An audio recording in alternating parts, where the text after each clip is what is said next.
Aspire, who is going to give you some information about Aspire and the work they do. So I'll hand you over to Billy. Thanks, Cheryl. No Hi, worries. Billy Jantoski. You probably received the emails from me and dealing with me regarding the webinars. So thank you for joining us today. So Aspire has been established in 1991. We're a not-for-profit organisation, and we specialise in development of competency-based training and assessment resources for the vet market. We've also worked as vet consultants in the past, advising and assisting industry on different matters and other bodies involving vocational education and training. And for a time, we were also running as an RTO ourselves. So we have the experience of the RTOs as well as the publishing and how the resources and things come together. So we develop resources in a range of areas, mainly in foundation skills, community services, business services and childcare, but within those there's also resources that we have for pre-employment skills, so language and literacy and numeracy skills, aged care, disability, home care, allied health, health services, mental health, volunteering, leisure and health, alcohol and other drugs, business admin, leadership and management. So there's a big variety of resources that we do there. And in 2001, we actually established the Aspire Foundation. So we also have a foundation that we work with and provide opportunities to disadvantaged people and communities to gain access to vocational training programs so they can become job ready and get a job. So yeah, that's Aspire. Thanks, Cheryl. No worries, Billy. So now I would like to hand over to our presenter, Dave, and he can now outline the foundation skills for you. Thank you, Cheryl. A little bit like Billy, talk about ACR and welcome everybody. Thanks for being interested in foundation skills and especially the foundation skills training package. I mean, ACR, like Aspire, is a not-for-profit educational organisation. As you can see from my background, ACR is now over 90 years old, and so we've been in existence for a long time. We're independent of government. We get no recurrent funding.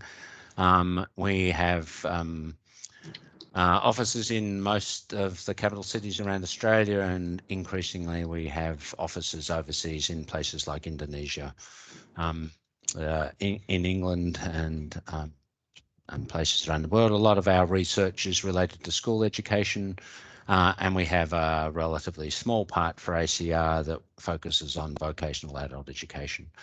And therefore we have the work around adult literacy and numeracy, which is my background.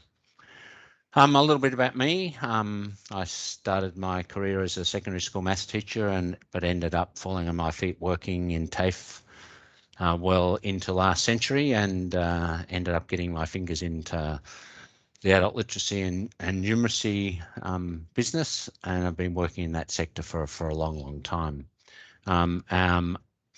I guess why I'm talking about foundation skills today is partly because I was actually one of the authors of the Australian Core Skills Framework, and I also sit on the IRC, the Education IRC, that looks after the foundation skills training package. So I have been involved in this second iteration of the FSK.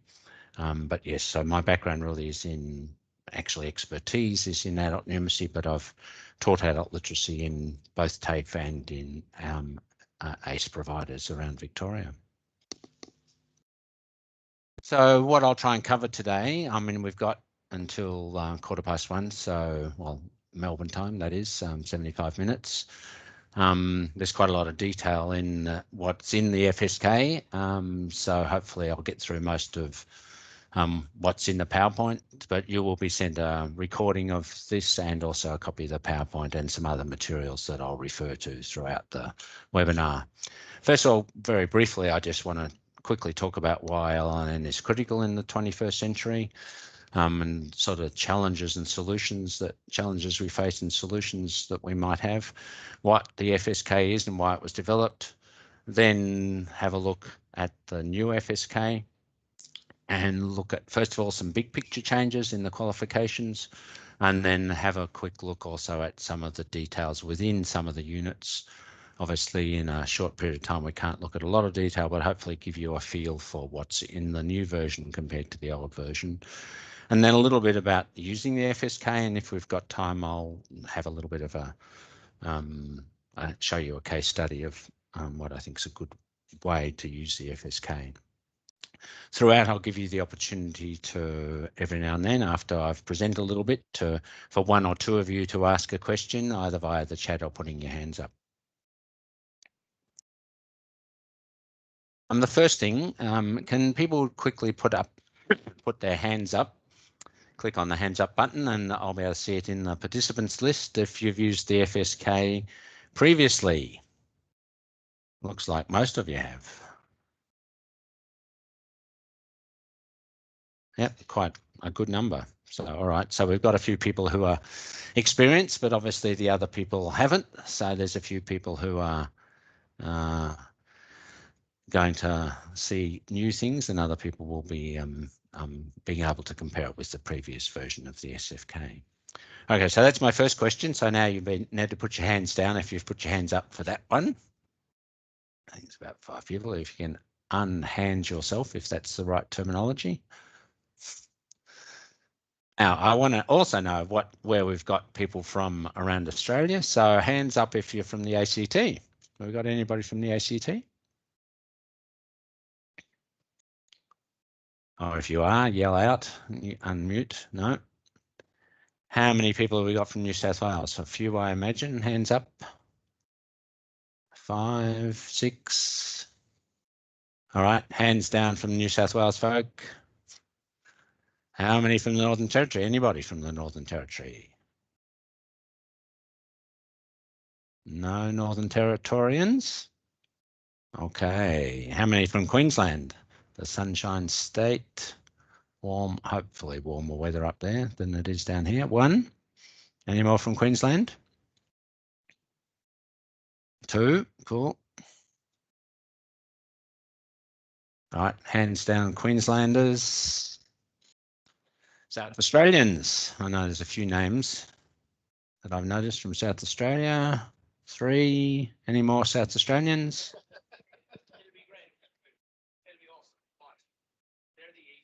All right, hands down from South Australia. Any Tassie folk here? No, the small states and territories not representatives. And how many from my good old state of Victoria? Hands up if you're from Victoria. Not very many Victorians. Okay. All right, so we've got a good spread from around Australia. So welcome everybody. I hope you get something useful out of today. Oh, I better, oops. Western Australia, sorry, my apologies. How many Western Australians have we got? No, none? Oh, I didn't embarrass myself too much then. All right, quickly about, why I think why the FSK is critical is really because it addresses literacy and numeracy. And I think in the 21st century, literacy and numeracy is becoming increasingly important. And it seems to me it doesn't matter what report you read these days, or in the paper on a regular basis, on LinkedIn, even on Twitter, you'll see lots of people arguing how important it is for literacy and numeracy. I mean, there was a report came out via the TIMS survey yesterday with a fair bit of publicity to say that Australian preschoolers don't have very high, compared to other countries around the world, don't have very good literacy and numeracy skills. So, it's very, very common these days for literacy and numeracy to be seen as really critical skills that people need increasingly, I think. And I think one of the important messages is that I think a lot of people can think literacy and numeracy is just the good old 3 hours of basic reading, writing and arithmetic, but I think we've gone well beyond that, and what literacy and numeracy refer to now as a much broader and more complex spread of literacy skills, bringing from primary school level skills right through to much higher level skills up to studying at the diploma and university levels, you still need good literacy and numeracy skills. And I think as we move further into the 21st century, I think the demands for higher level literacy and numeracy skills are pretty obvious. And there's, again, a lot of research, a lot of people writing about this fact. I mean, I think even living through COVID-19 has demanded, higher level literacy skills in terms of in understanding all the information that we're bombarded with. And of course, there's so much stats and data around all of the COVID-19 issues and graphs and charts and stats and all of that sort of stuff. So I think it's increasing, not decreasing. And I think in our sector of vet, I think the other thing is that we've gone from in the past that entry-level requirements was often okay to have a Cert 1 or a Cert 2, but we keep saying, no, now people need a Cert 3 or even a Cert 4.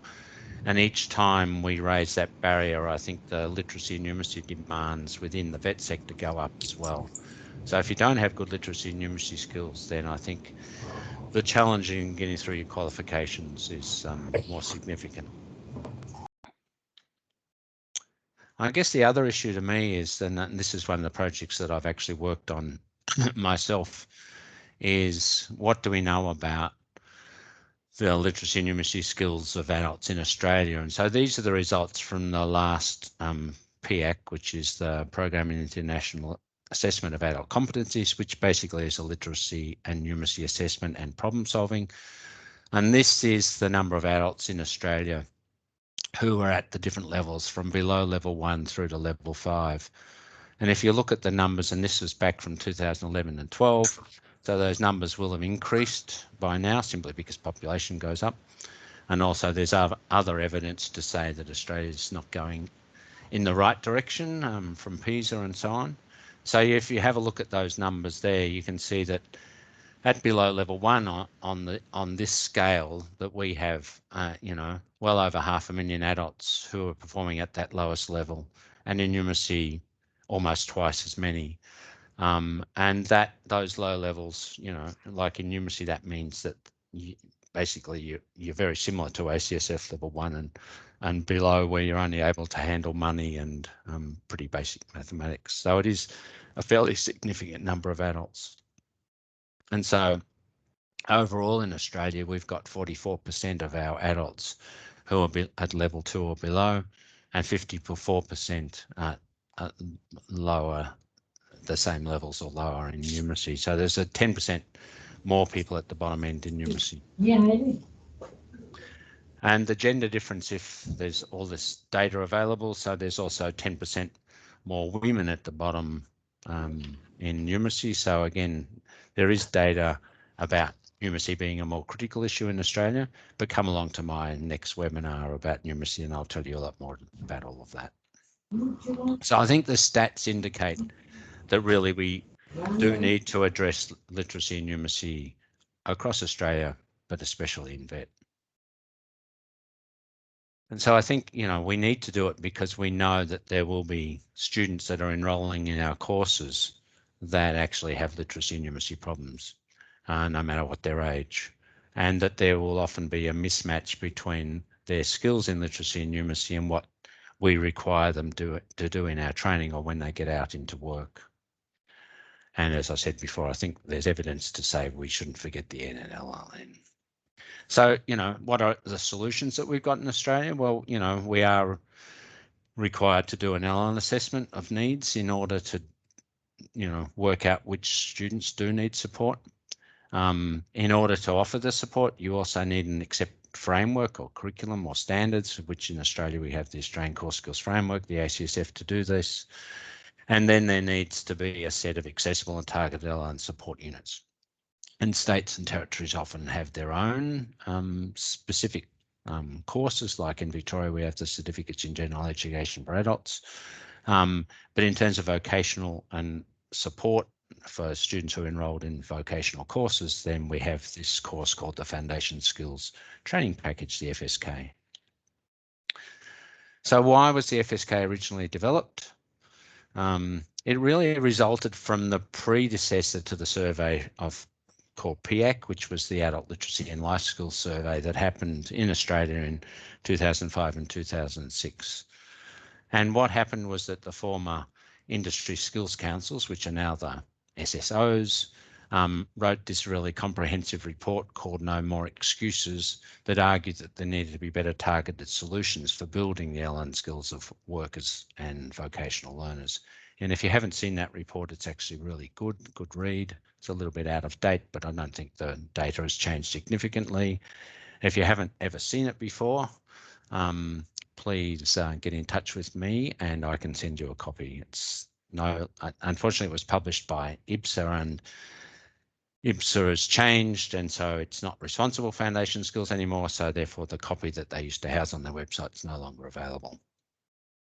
But IBSA, as a result of No More Excuses and in conjunction with the other ISCs, decided that there was a need to develop the initial foundation skills training package, and it was released early in 2013.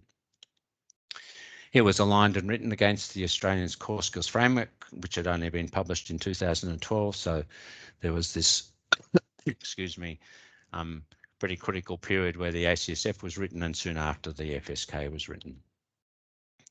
And certainly, although it was written back in 2013, certainly all of the evidence shows that our challenges in terms of literacy and numeracy still exist. So therefore, the FSK is still really critical and vital. So the purpose of the FSK was to support, vocational learners as they went through their journey.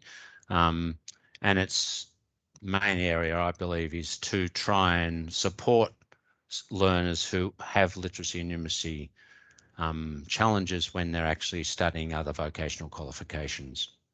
But also as part of the FSK, there were those 3 qualifications developed so that there was a more comprehensive package of literacy and numeracy units that could be used.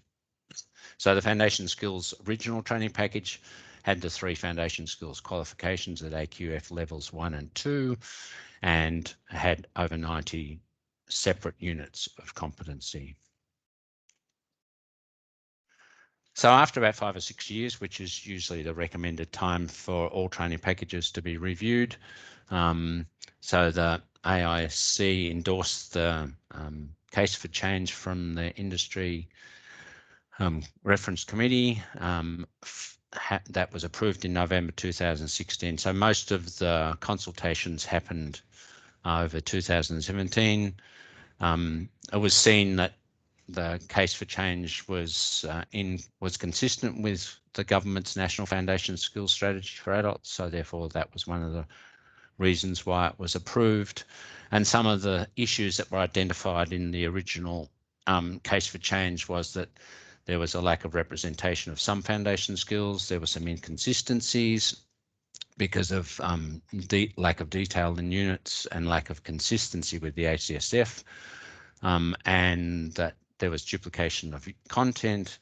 There was issues raised in terms of the inflexible structure of the qualifications, and then needed to sort of refine what was in it. So it needed a refresh and a bit of an update.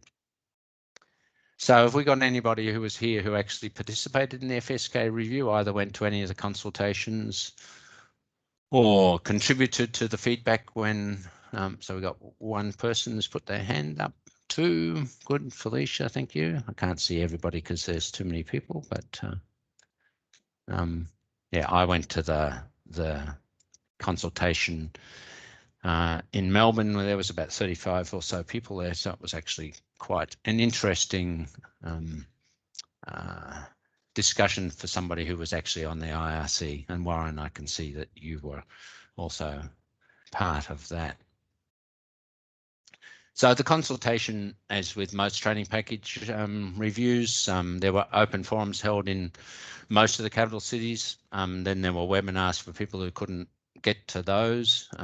There were surveys sent out to interested people. There was a project working group, and I was the chair of the project working group that oversaw the project with reps from different states and different organisations, a lot of people from RTOs and from state training authorities. There was ongoing and long consultations with the state and territory training authorities. They always have a fairly strong input into what happens. And after all of that and the feedback, the project working group oversaw the work being done, which took probably at least a year for the revisions to be made from 2017 into 2018. And the training products, because there were 91 units and the 3 quals, took a lot of time for them to be developed and to be published, and then people could give feedback. So we had quite a lot of feedback. And so all of the revisions were implemented, and then they were made available online in November through to January 2018 to January 2019. And the numeracy units came a little bit later because there's so many numeracy units. And basically the feedback that the IRC got was pretty consistent with the identified issues. And so these have been addressed as much as possible. But as is always the case, there were some areas of disagreement, which I'll talk about as we go through. So I guess an important thing, was that to understand that it's really the ACSF that is used as, if you like, the benchmarking tool to try and get all of the FSK units aligned against the ACSF. So there's a hierarchy. So when you do your initial L1 assessment, you can then match the students' capabilities with the FSK units, the relevant FSK units. So in the ACSF, we had learning, reading, writing, oral communication and numeracy, and so there's FSK units that cover those. There's also some digital literacy units, but they were not written. They were borrowed from ICT training package. But in the meantime, there has actually been an ACF digital literacy framework developed and published, only up to ACSF level 3 though, but that wasn't published in time for the revision of the FSK.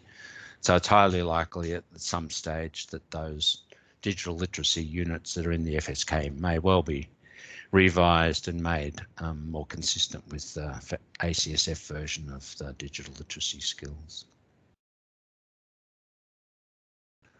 One of the things I guess that's really critical is to some myths, if you like, about the ACSF, and one of the common ones is that an ACSF level matches an AQF level, and I've actually been at fairly critical meetings where quite experienced vet people have actually said there's a problem with the ACSF because it doesn't have 9 levels, and that you need ACSF level 6 and above to match the AQF levels. So that there is sometimes people who actually think that AQF a Cert 2 means you need ACSF level 2 skills and abilities. If it's diploma level AQF level 5, then you need to have ACSF level 5 skills, and that's not true. The ACSF levels depend on the context and what the qualification is, and as that quote from the ACSF gives some examples of how they vary depending on what the content really is of the qualification that you're working with. And so we talk about this as being spiky profiles. And so therefore there is a need to address each core skill independently of the others. So treating reading separately from numeracy and from oral communication and so on.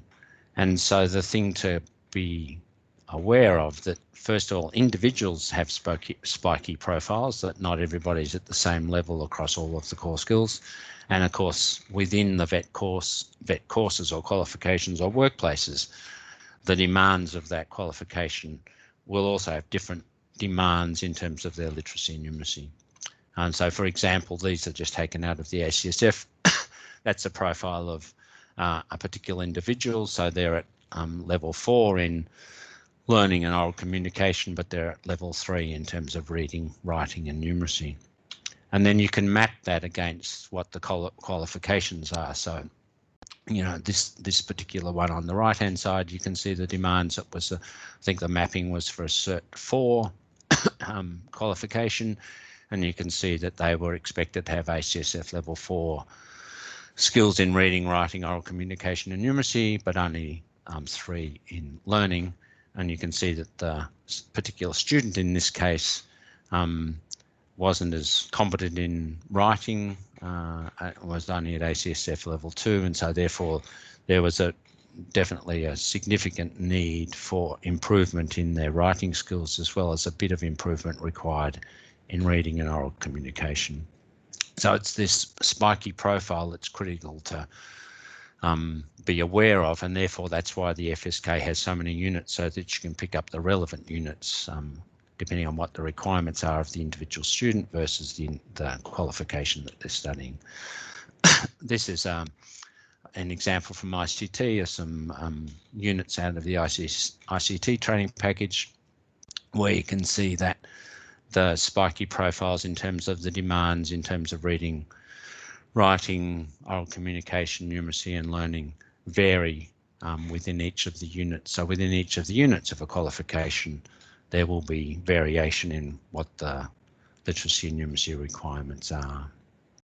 So this really sits behind why the FSK was developed with so many units, so that you can do the matching that's required between the student's abilities and what's required in the training.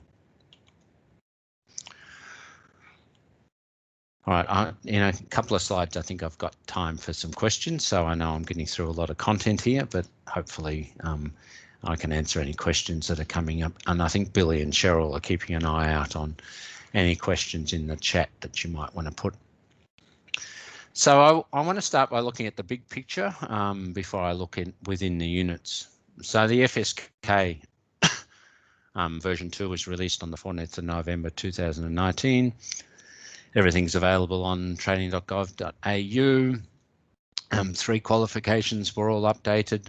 88 units of competency were updated. 6 new units were created and 3 existing units were superseded. And all of the old units, bar 1 numeracy unit, which was a calculator unit, was decided that they were equivalent, and so therefore that saves a fair bit of hassle from an RTO's perspective if the units are seen as equivalent. So the vast majority were seen as equivalent. The implementation guide, which sort of sets this all out, is available. You can go either from a link from training.gov.au or the links available here. Not like in the old days where you really also needed to download the appendix for the implementation guide. I think what's happened this time is that the implementation guide is relatively short, and in conjunction with the actual individual units, you probably don't need to resort to the appendix as you did with FSK version 1.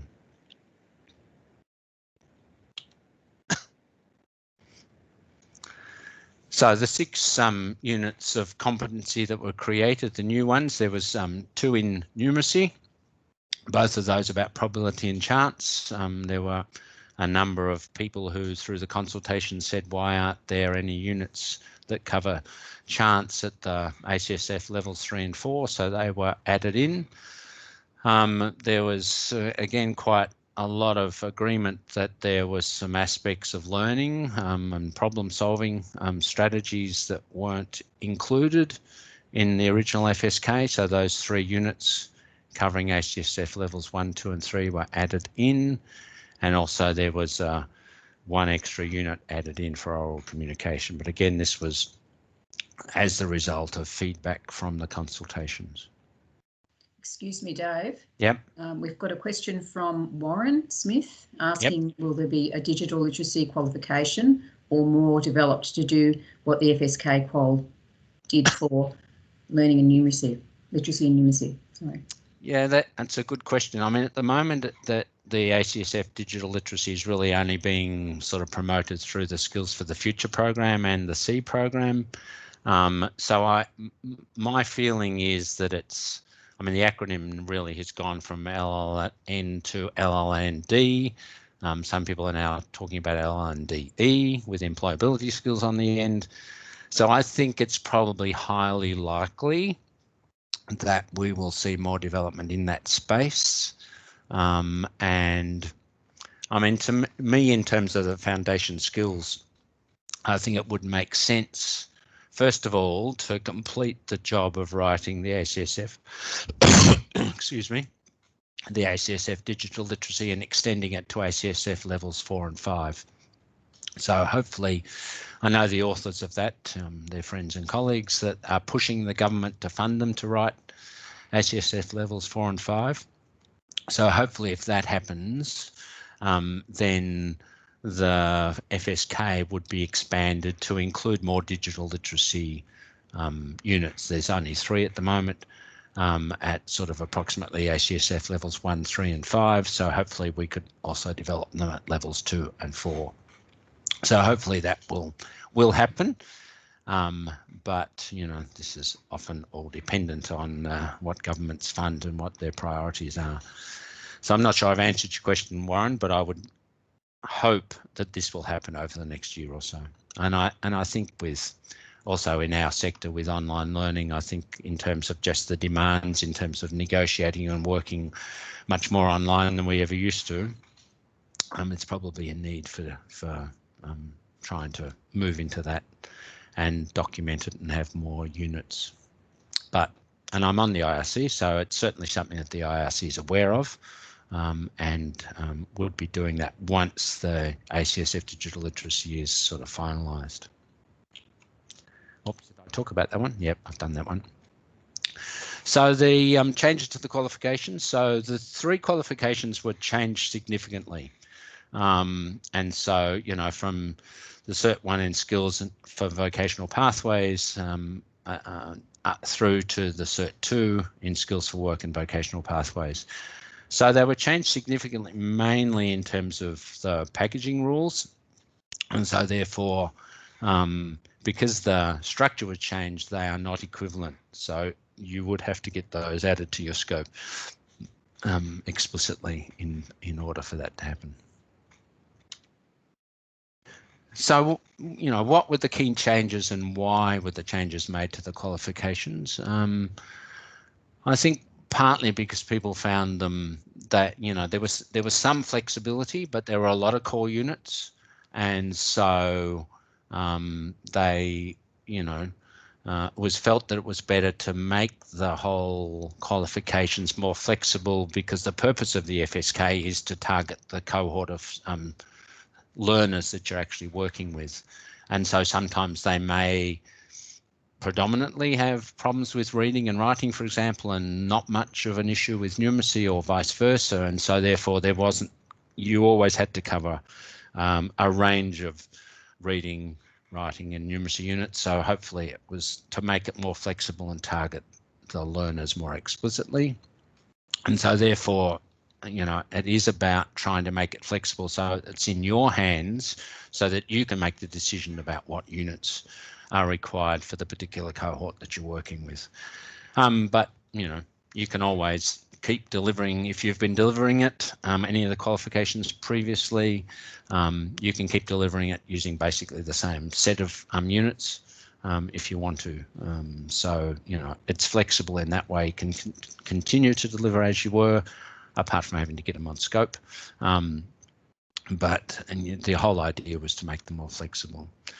And one of the good things, partly because of COVID, but also because of, as we'll talk about, the demand for higher level qualifications to deliver the FSK, ASQA pretty early on approved a two-year transition period for the FSK. So you've still got until 26th of November this year to make sure you've got the new FSK on scope and are ready to rock and roll from the end of this year.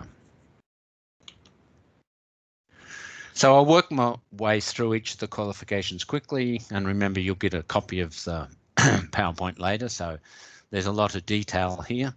But on the right hand side I've got the existing packaging rules, and so you can see there were, you know, there's the same number of units, 14, but previously there were 8 core units and only 6, whereas this time there's only 1 core unit, and it was decided that a core unit in each of them, because you have to have at least 1 core unit, and so it was decided that learning would be 1 because that's sort of relatively universal, and then you had a choice of where you got the other 13 elective units, and each of the quals has slightly different combinations here. And so the units are grouped into Group A, which is numeracy units, into Group B, which are the, if you like, the literacy units, the other units. And then you can select some units also. You have to select at least 3 units, must be selected from any currently endorsed other training package outside of the FSK.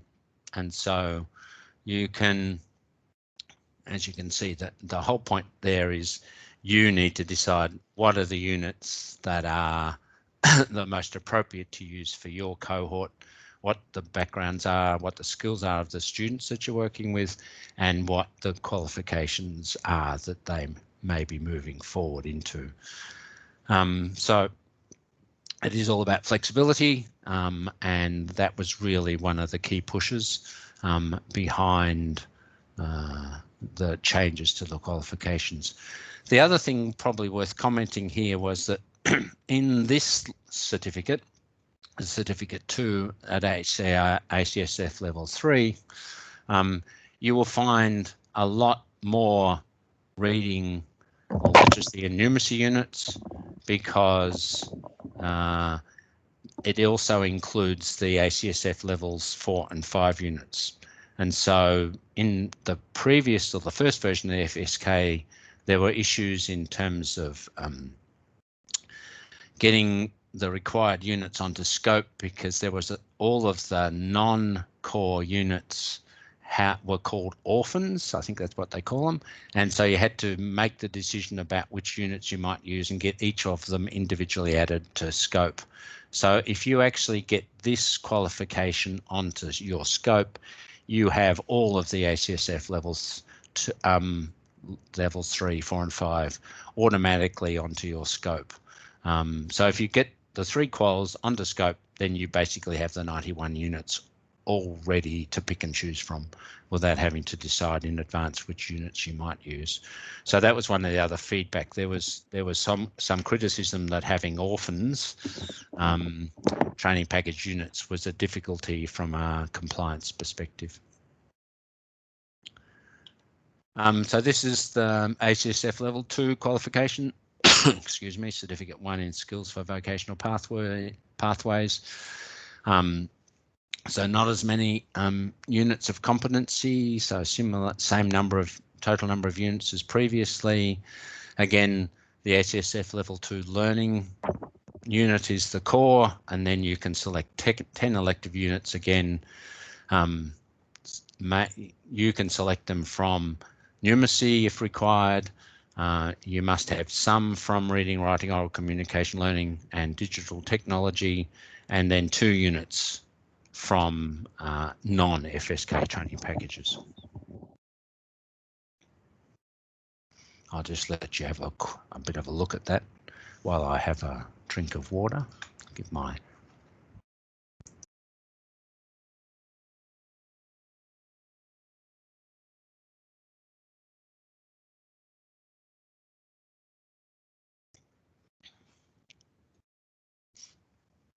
So as I said, you might, if you know, you're looking at some of this for the first time, you might need to reread the details later and get your head around it. So it is quite complicated, partly because we've tried to make it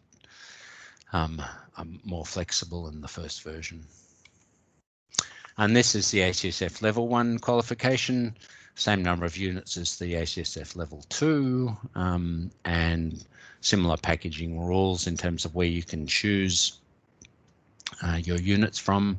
Always has to be some reading, writing, oral communication, learning of digital technology, and you can select numeracy if appropriate. And then at this level, you must have 1 external unit as well. Just a minute for you to digest that.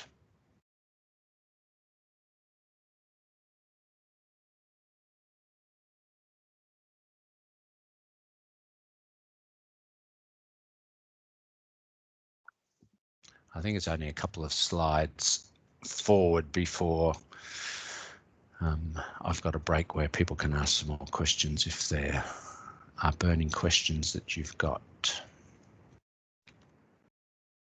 So if there was anything controversial in the revision from FSK1 to version 2, it's what the assessor requirements are. So this was the most challenging aspect, was agreeing or finding an agreed position for what was going to be stated in terms of the assessor requirements. So in FSK1, there was this simple statement. Basically, you had to meet either national or state assessor requirements, which fundamentally means you needed the certificate for.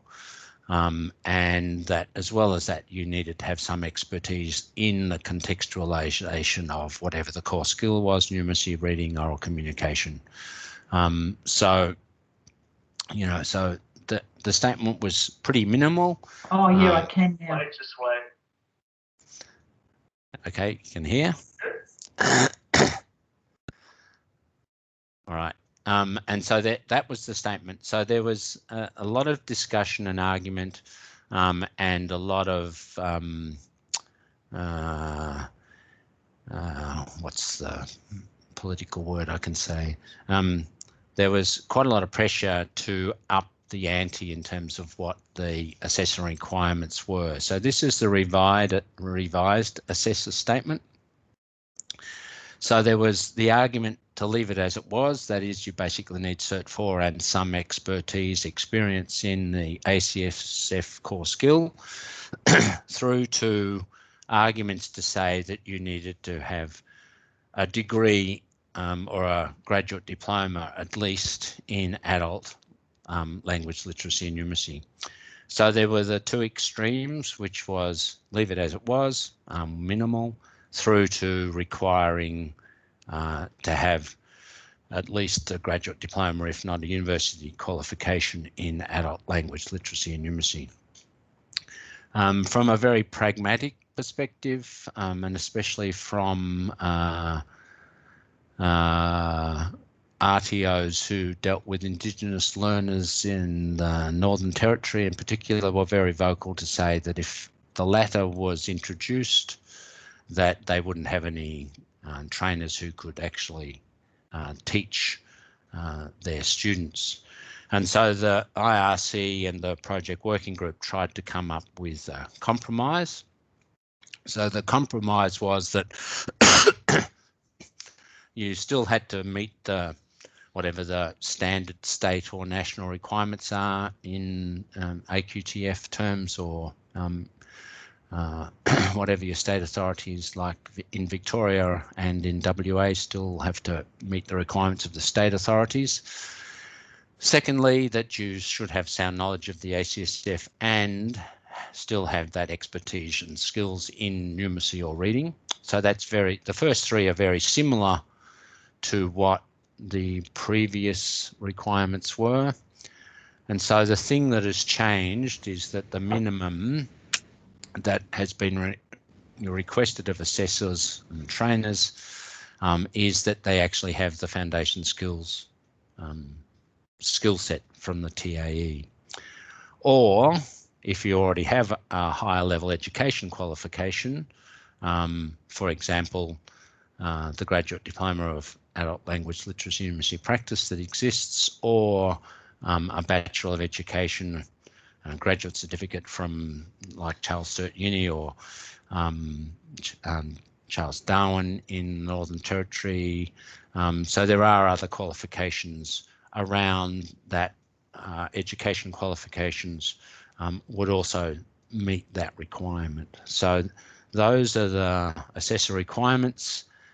It was highly, lots of arguments, but it's a compromise, I admit, but it's requiring a slightly higher level of experience and expertise than the previous version. If you don't know what's in the foundation skills skill set, Basically, everybody already has the 411 unit because that's now a part of the Cert 4, but there's 2 other Cert 4 units that would have to be included in terms of meeting the assessor requirements.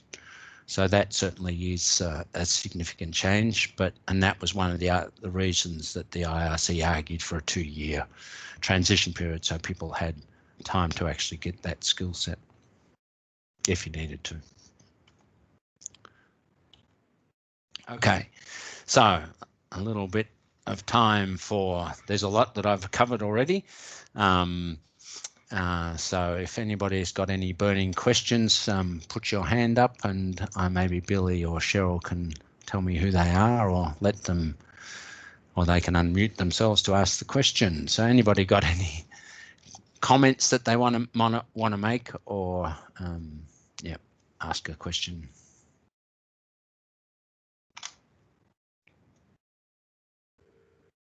Dave, we have a couple of questions that are still sitting here. I'm not sure if you covered over them. Do you want to read them out to me? Yeah, there was one about will we need additional qualifications to deliver? I believe you probably just covered that. I've just covered that, yep, yeah. Hopefully. I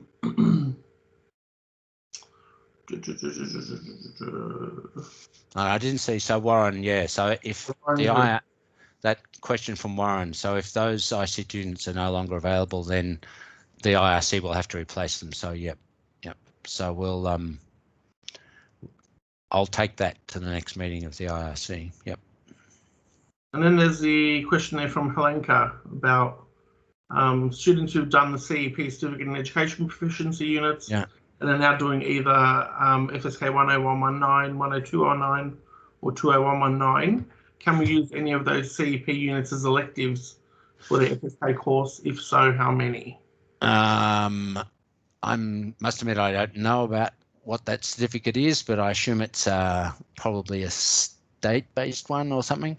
And certainly you can, under the packaging rules, you can import other units. So there might be limits on how many. So it depends on what qualification. If I go back a few slides, so it depends on, so you can see here you can import other units, like this is the ACSF level 1, but depending on how many of the other units that you use, you can in fact incorporate more than one external unit, so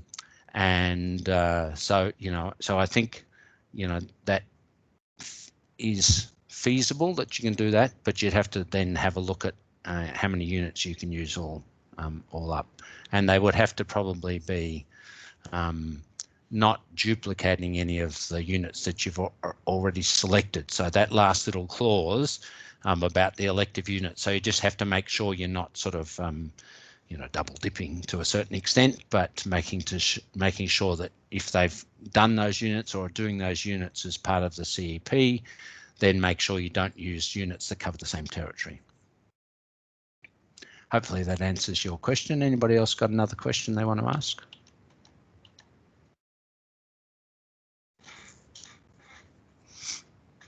You can either mute yourself and ask the question, or write it in the chat function. What are you comfortable with? If there's nothing leaping out, then maybe they'll all come after you've had time to digest all of this. Okay, so now I want to quickly again try and show you some of the key changes within the units themselves. So as I said, most of them are equivalent. So if you've already been developing and using materials and assessments, there will have to be some work done, but hopefully you certainly don't have to get them added to scope change because they are equivalent. So basically most of the work, before COVID, I ran a couple of workshops with Aspire, and the people who had worked with the version 1 compared to version 2 basically said, I don't now need to have my ACSF open, or I don't need to use the appendix at the same time. So in other words, what's the project working group and the writers tried to do was to make sure that what is now within each unit is enough to tell you what it really means.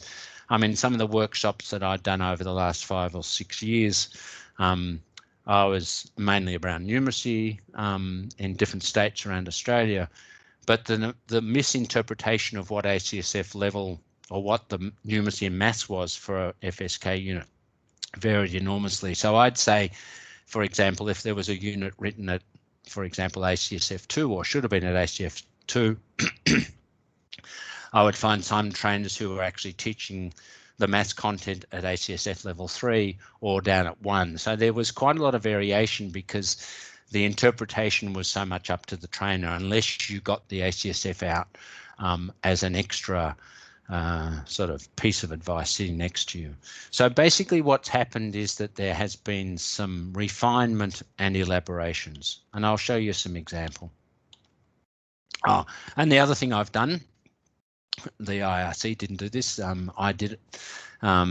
So I will send you as part of the packaging rules. The FSK matrix was developed for the first version, but I've now created the second version. So I'll send you a PDF which has got all of the 91 units mapped against the ACSF level in one PDF file. You need to print it out on A3 in order to be able to read the print, but I have updated that. And so a little bonus from this webinar is that you'll get a copy of that. And hopefully you'll find that useful.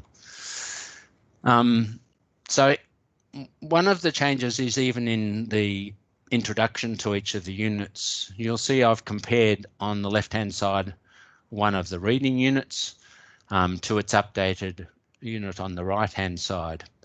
And so you'll see that the things in red basically are things that have now been explicitly added to the introduction to each of the units.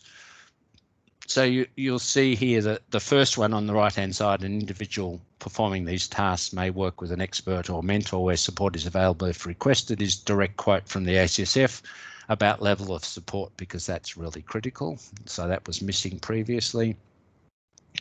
And the other thing that we've tried to tighten up is because there was if you like, some conflict between state-based qualifications and the FSK qualifications, we wanted to make it clearer in the new units that really the FSK is about supporting students in terms of vocational work, their vocational studies and workplaces. So you'll see that it names workplace and vocations quite explicitly, and it also says in terms of the alignment with the ACSF that it does not fully address the Australian Core Skills Framework because it's only covering one of the domains of communication, workplace and employment. It doesn't cover personal and community or education and training. So it is about trying to say that the FSK is about supporting explicitly vocational outcomes. So that's one sort of relatively subtle, but I think trying to say that the focus of the FSK is about supporting trainees within vocational training and workplaces. I might skip because I'm a bit aware of time and let you ask some questions after you've seen a few more. Because yeah, Cheryl, I'm about 15 minutes away from the end, aren't I? Yes, okay. Sure. So here's again a comparison. So this is on the left, and I'll show you the new version on the right in a minute. This is a numeracy unit, and you can see that the terminology that's used about reading and naming in the first element and identifying and interpreting, and then 2.2 repeats that locating is similar to me as about, it's overlapping with what I think should be the first element, identify and interpret.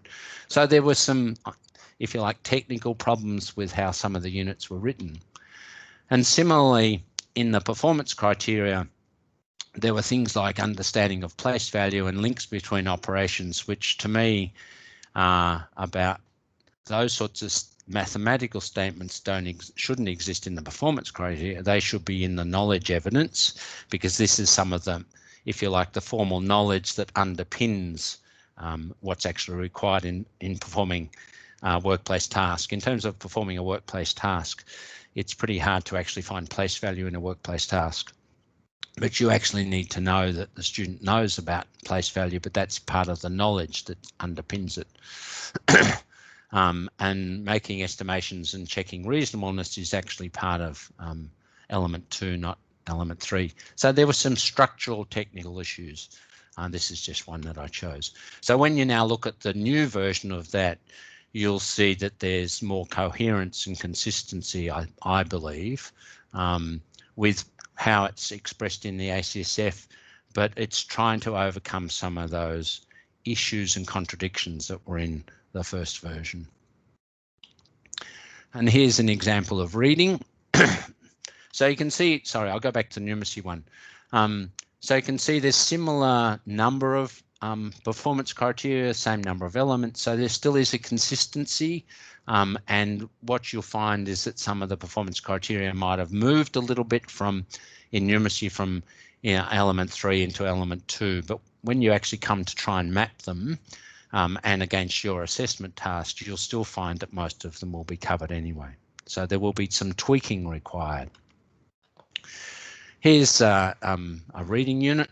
So again, you can see that basically the elements and performance criteria haven't changed significantly, but there is some extra information in there in order to tighten it.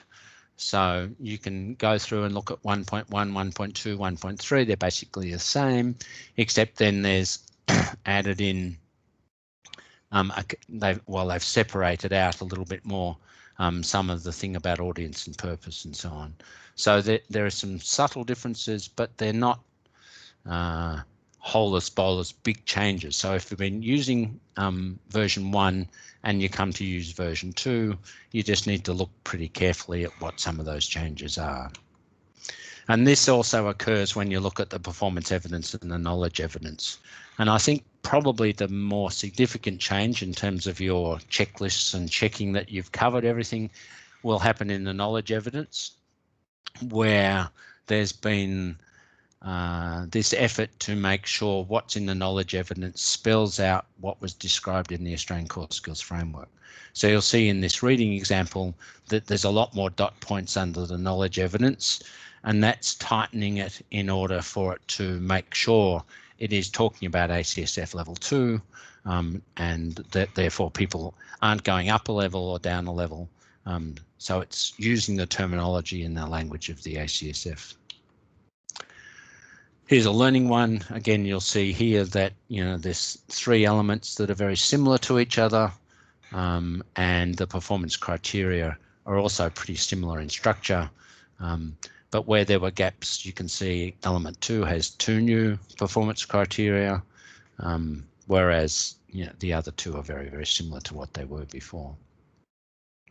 So again, you need to sort of be able to, depending on what units you're using, you're going to have to do a little bit of matching to see what's changed.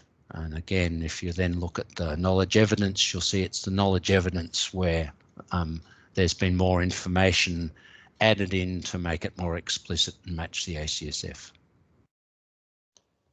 So that's about consistency and about people all applying the same sort of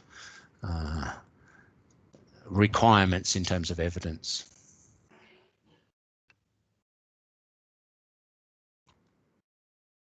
So any particular questions about the some of that detail that's the changes within the elements performance criteria and then the performance and knowledge evidence that people want to ask? And as Billy said, I mean, if you've got any questions that occur to you afterwards or you haven't had time, please email them through and we can try and answer them. I think I said somewhere, or I meant to say that we could add some extra information onto some slides at the end if there's particular questions that anybody's got. Yeah, so Heidi, hopefully that's answered your query. So if you have got questions after today, please, Billy's given you his email address there. So send that through.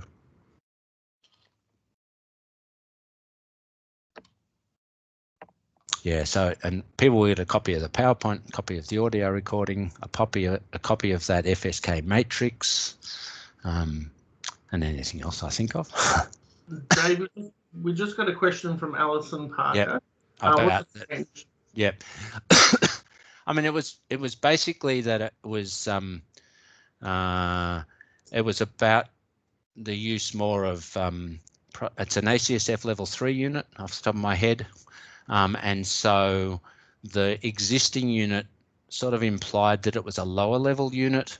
And so it's been tightened up to be up at ACSF level 3 and sort of almost being able to use a broader range of, use a calculator for a broader range of calculations. So it was deemed to be, you know, the new unit to be more challenging than the original unit.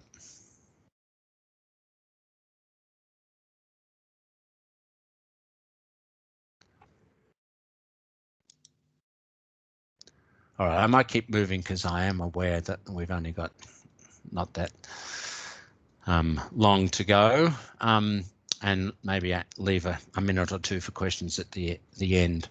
I mean, you probably, most of you know about delivering the FSK, and you know, to me, it's about working with LLN specialists to work out what the best way of delivering the support is, whether it's intensive or whether it's incorporated within the vocational training classroom. Then, you know, there are different ways of doing it, but certainly the whole purpose is to contextualize it and use the units or the qualifications to support the vocational outcomes. You can read all this later. I'll just go through this. Yeah, so I mean, I think, you know, it's often about working in the vocational teachers, working with LLN staff, get their advice and support, maybe do some team teaching, review teaching and training materials, make them more accessible. I always say, you know, think about the ACF reading requirements of any materials you're handing out. Can you reduce the reading requirements? And same with your assessment tasks. Try and make sure the literacy and numeracy isn't getting in the way. A little bit. I mean, Billy said that Aspire already have FSK and LLN resources, so I've got the links there. So when you get the PowerPoint, you'll be able to click on those and go and have a look at what Aspire have got to offer. And similarly, ACR has our CSPA core skills profile for adults, link to that literacy and numeracy assessment there. It was the first assessment that was produced for vet fee, approved for vet fee help vet student loans. So we think it's pretty good, but you know, we're not biased, of course. So please go and follow that up. One of the last things I wanted to share with you, which I won't go through at all, but I had done a lot of work with a man called Michael Taylor from Australian Industry Group, and unfortunately Michael died nearly 2 years ago now from motor neuron disease. It attacked him very quickly, and it was very sad to see his downhill progress, and he passed away. But he had worked with some different RTOs, including TAFE SA, and they piloted the use of the FSK in 3 different manufacturing sites in Victoria, New South Wales and South Australia. And they basically packaged, in each case, packaged up 3 units, and those units were delivered by experienced LLN practitioners on site with the support of the business, obviously.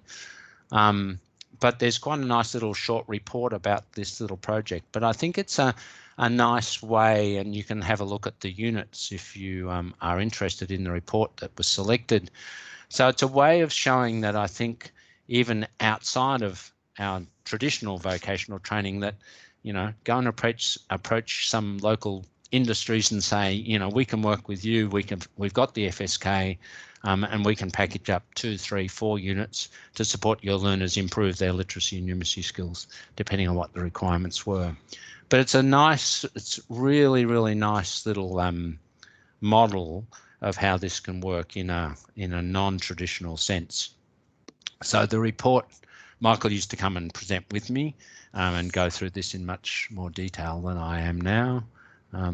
But it is a nice little model of, and I've listed in the PowerPoint the different units that we used. Of course, these are from the first version, but it's a model to think about using in that sort of sense. And if you like, please send me an email and I can send you a copy of the ARG report. And the foundation skills for the future program enable RTOs to apply to deliver workplace training and get funding. It's not as grand and as good as the old WELL program, but there's a little bit there, but I'm not sure whether they're going to open up for some more applications, but that's worth keeping your eye out on. And this model, I think, would be really, really, really useful. So we're nearly there. So as I said, you'll be sent a feedback form, I assume by Billy. You'll get access to the recording, copies of the relevant documents, including the PowerPoint and a certificate of participation. And also we've got 3 more webinars coming up, and we've got some more coming up in September. So the next one is me carrying on about numeracy, but something to the table to say how important numeracy is in the 21st century. Come along and listen to me there. We've got Jenny and Philippa doing one about digital literacy in the Australian Core Skills Framework. So Warren, you might be interested in that, and others. And then webinar 4 is 2 hours, and I'll do a bit of try and do a bit of a refresher across the ACSF about what all the levels mean. So we've got how many minutes? Or 2 minutes. So I hope I haven't gone through that too quickly. So I hope there's some useful information there. Please digest it and get back to Billy with any questions. But has anybody got any burning questions for my last minute or so of carrying on? But thank you everybody for putting up with me talking for so long.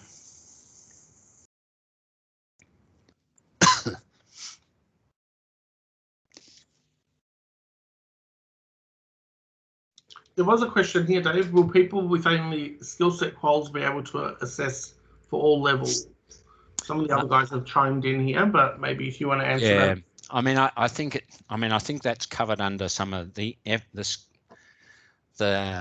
skill set won't cover that, and so what covers that requirement is your experience in the ACSF core skills. So if you're expected to teach high level 4 ACSF or level 5 like trigonometry, then of course you will need some experience and expertise in that above and beyond what's in the FSK skill set. So I think I'd highlighted that all of those 4 aspects, the and about meeting the basic requirements, but also meeting the requirements of knowing what about the core skill. So I think, but of course that's up to you and the RTO to decide whether that person has those skills. But yes, you certainly need higher level numeracy skills if you're going to be working, with plumbers, electricians, in electrotechnology and so on.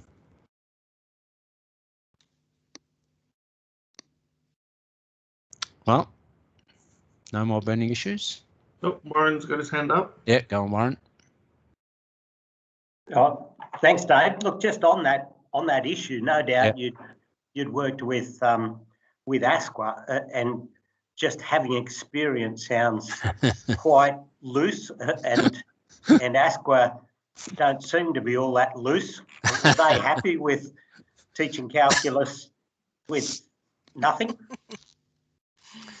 Yes, I mean, I think that's just one of the, how do I put it delicately? One of the challenges of the system is how you cover those complexities without making it too onerous on the RTO or the individual. So, I mean, I mean, I guess my attitude, Warren, is that you've got to trust that the RTO will employ the right person to teach something like trigonometry at that level. But you then also hope that the auditor isn't too pedantic about how they monitor that. So yeah, I mean, I agree it's a really difficult and challenging thing, and to get that wording right in the assessor statement is always very challenging.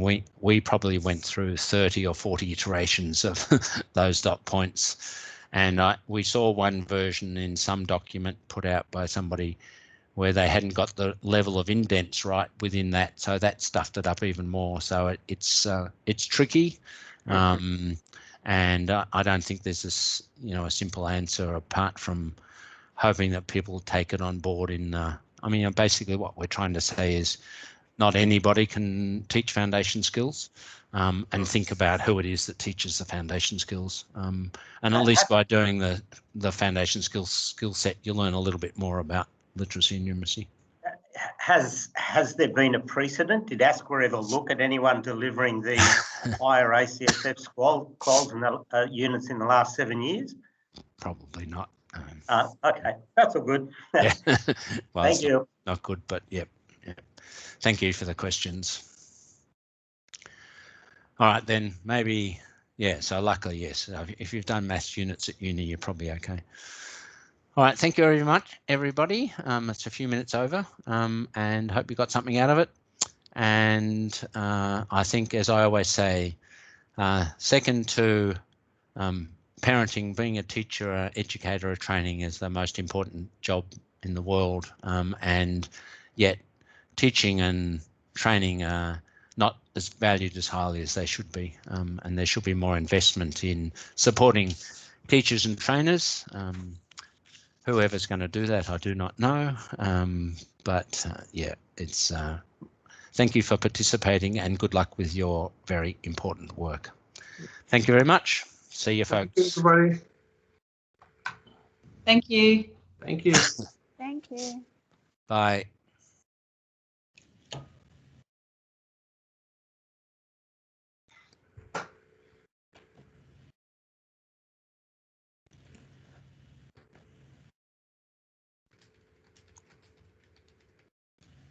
Billy and Cheryl, do you want to stay on? Yeah.